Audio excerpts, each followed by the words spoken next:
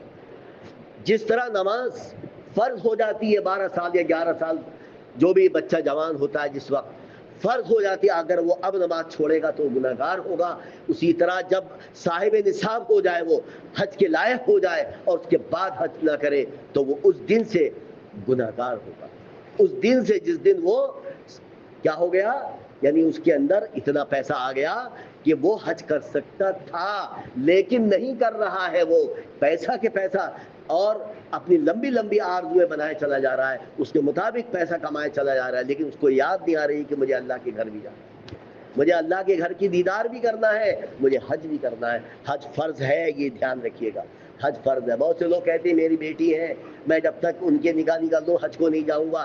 یاد رکھیے یہ کانسیپٹ نہ ہمیں اللہ نے دیا ہے، یہ کانسیپٹ نہ ہمیں رسول اکرم صلی اللہ علیہ وسلم نے دیا ہے، یہ کانسیپٹ نہ کسی صحابی سے ثابت ہے، یہ ہمارا بنایا ہوا ہے کہ ہمارے قبر میں پیر لٹکے ہوئے اب حج کر لو، حج کیا نہیں جا رہا ہے، وہاں دوڑا نہیں جا رہا ہے۔ حج جوانی کا ہوتا ہے، جس وقت آپ جوان ہیں، آپ کے پاس پیسہ ہے، طاقتور ہے، آپ حج کو جائیے، حج کریے۔ یہ ہے لمبی لمبی آرزویں جب آدمی کرتا ہے تو یہ بھی بھول جاتا ہے کہ میرے کتنے فرائض چھوٹ رہے ہیں۔ اللہ تعالیٰ سے دعا ہے اللہ تعالیٰ ہمیں ان 5 ایسی عادتوں جو بدبختی کی نشانیاں ہیں، بد نصیبی کی نشانیاں ہیں، بدبختی اور بد نصیبی کی علامتیں ہیں، ہمیں ان تمام سے بچنے کی توفیق عطا فرمائے۔ ہمیں اللہ تعالیٰ نرم دل عطا فرمائے، ہمیں رونے والی آنکھیں نصیب فرمائے، ہمیں حیا اور پاک دامی سے ہمیں اللہ تعالیٰ آراستہ فرمائے۔ اللہ تعالیٰ ہمیں ان دنیا کی چیزوں سے رغبت اتنی رکھے جتنی کہ ہم استعمال کر سکیں، زیادہ دولت کی طرف ہمیں جانے سے اللہ تعالیٰ ہماری حفاظت فرمائے، اور لمبی لمبی آرزو کرنے سے بھی اللہ تعالیٰ ہماری حفاظت فرمائے، آمین۔ اللہ تعالیٰ سے دعا ہے اللہ تعالیٰ جو بیمار ہیں انہیں شفائے کاملہ عاجلہ دائمہ نافیہ عطا فرمائے، جو قرض دار ہیں اللہ تعالیٰ ان کو قرضے سے نجات عطا فرمائے، جو پریشان حال ہیں اللہ تعالیٰ ان کی پریشانی کو اللہ تعالیٰ اپنے کرم سے اپنے فضل سے دور کر دے، جو ہمارے بھائی دنیا کے جس ملک میں ہیں، دنیا کی جس حصے میں ہیں اور دوسرے ملکوں میں ہیں، کسی طرح بھی پریشانی ان کے پریشانی سے گھرے ہوئے ہیں، اللہ تعالیٰ ان کی پریشانی کو اپنے کرم سے اپنے فضل سے دفع فرما دے، اللہ تعالیٰ ہماری دعاؤں کو محض اپنے فضل و کرم سے قبول فرما لے، آمین۔ بارک اللہ لنا ولکم فی القرآن العظیم ونفعنا وإیاکم بالآیات والذکر الحکیم۔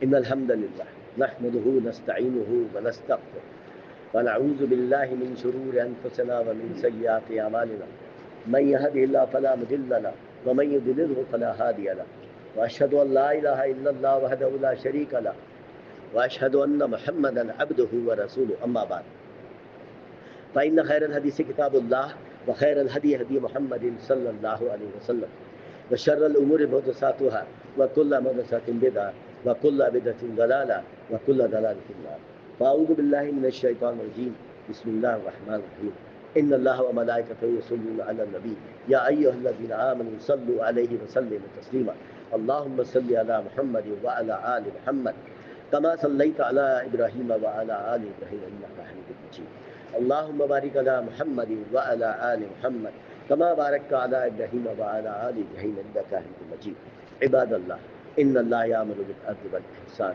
وإيتاء ذي القربى وينهى عن الفحشاء والمنكر والبغي يعظكم لعلكم تذكرون ولذكر الله تعالى أعلى وأولى وأجل وأتم وأحم وأفضل۔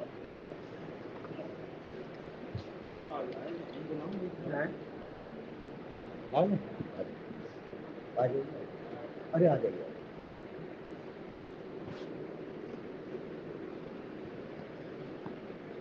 اللہ اکبر اللہ اکبر اللہ اکبر اللہ اکبر أشهد أن لا إله إلا الله أشهد أن لا إله إلا الله أشهد أن محمدا رسول الله أشهد أن محمدا رسول الله حي